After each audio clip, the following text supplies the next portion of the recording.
Spot the difference between these men of the match photos. Kylian Mbappé is intentionally hiding the Budweiser logo. It's not by accident. He doesn't want to promote alcohol or junk food. He even boycotted some photo shootings of the French Federation to renegotiate the sponsoring terms for the players. Many people were reminded of Michael Jordan hiding the Reebok logo at the Olympics in Barcelona. Just as Jordan, Mbappé is incredibly self-aware of the power of his brand.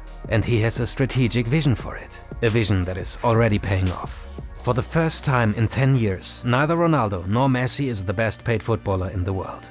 And Mbappé took the #1 spot with a bang, becoming the highest paid football player ever. Just a few years ago, Mbappé's mother wanted him to attend an elite Parisian business school.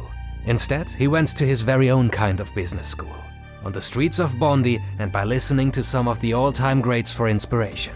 The lessons he learned might be more valuable than what any MBA can teach you. Welcome to Athletic Interest and the business of Kylian Mbappé. 1998 was a great year for French football. Kylian Mbappé was born. To his Cameroonian father, who became his first football coach, and his Algerian mother, who sent Kylian to flute lessons, to make sure he was not only thinking about football. His parents also gave Kylian a telling second name, Adesanmi, a traditional West African name meaning "the crown fits me." Mbappé grew up in Bondy, a suburb of Paris. The so-called banlieues are not the easiest area to grow up in, but they are also one of the deepest talent pools for football. 28 players at the last World Cup were born in Greater Paris, more than in any other region on Earth. It didn't take long until Mbappé had outgrown Bondy. When he was 14, Zinedine Zidane invited him to Real Madrid. Liverpool, Man City and Bayern tried to sign him, and Mbappé even played in a friendly for Chelsea. But he had a different game plan. In fact, Mbappé has had a concrete plan ever since he can remember. And the first important decision of his career turned out to be a masterstroke. The family identified Monaco as the club with the shortest route to the first team.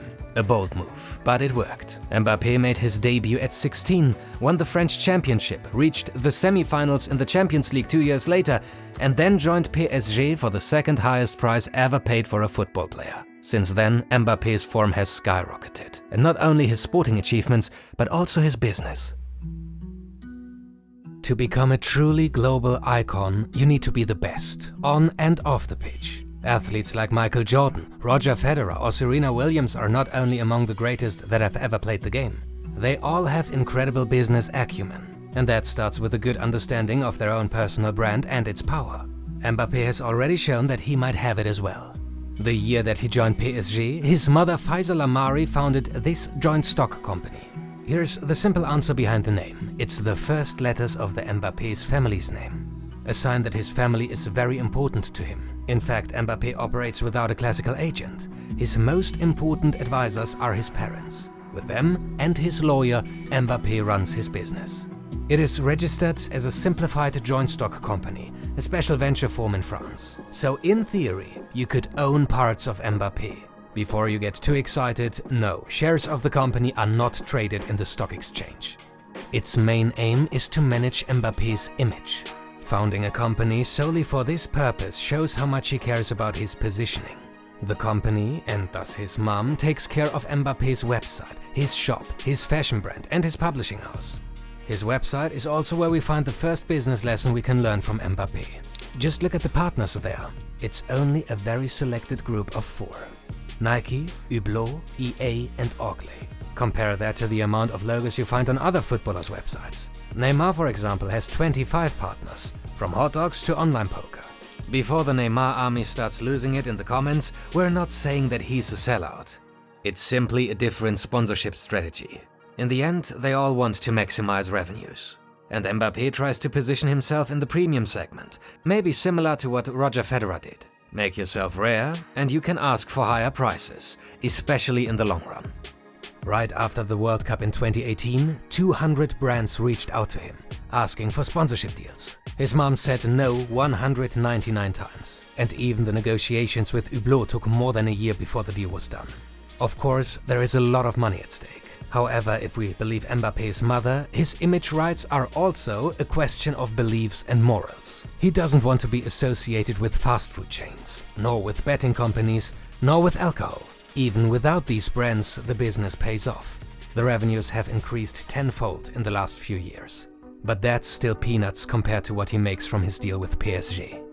A contract that earns him 250 million over 3 years. It is a result of his master plan and a bidding war between PSG and Real Madrid. Mbappé rejected the largest contract offer in the history of Madrid, a club that is famous for signing the world's biggest stars for the biggest money. One reason might have been that French President Macron asked him to stay a bit longer in Paris. But again, the crucial factor was keeping control over his image rights. As you might have learned a few weeks ago, all the Real Madrid players hand over 50% of their image rights to the club. Madrid justifies this uncommon agreement by mutual profit. The players benefit from being in the biggest team in the world and therefore being more attractive for brands to sponsor them. And Real, providing the big stage, profits as well by collecting 50% of the players' sponsorship income. But it was exactly this rule that prevented Mbappé from joining Real. His lawyer argued that Mbappé had not needed Madrid to become one of the most profitable brands in sport. By giving away 50% of his image rights and his sponsorships, Mbappé would have even lost money. But it's not just about money, at least not in the classical sense. Football has changed. The new wave gives players the right to look at their names and see what it is associated with. This self-assuredness is also noticed by his partners. One executive at EA pointed out that he rarely met an athlete as far-sighted and considered about the choices they make, eager to talk about their global positioning and the permanence of their public image today, tomorrow and beyond. If this reminds you of LeBron James, you are right. Mbappé's newest business even led him to the NBA draft in New York, to ink the next connection between football and basketball. The two sports have long been woven together. Just look at the collaboration between PSG and the Jordan brand, or LeBron James' ownership in Liverpool. Mbappé went the other way across the Atlantic and founded his own production company called Zebra Valley to create unique, compelling content that will engage and inspire fans around the world. It sounds a lot like LeBron James' Spring Hill Company. The goal is to produce films that reach beyond football. One of the first projects centers on the life of a Syrian refugee. To Mbappé, the company is at the start of an attempt to create a legacy beyond his sport. A way to be not just the guy who shoots the ball and finishes his career and goes to the yacht and takes his money. He wants to be more than that. At 15 years old, Mbappé and his classmates at the Monaco Academy were asked to design a magazine cover featuring an image of themselves. Instead of picturing himself on the cover of GQ or Vogue, as many of his classmates did, Mbappé created a mock-up of the cover of Time magazine. The headline, in a bold white font, declared him El Maestro. 4 years later, he appeared on the cover of the real Time magazine. One thing that got him there was his drive to learn and get better every day, whether that's on the pitch or in the boardroom.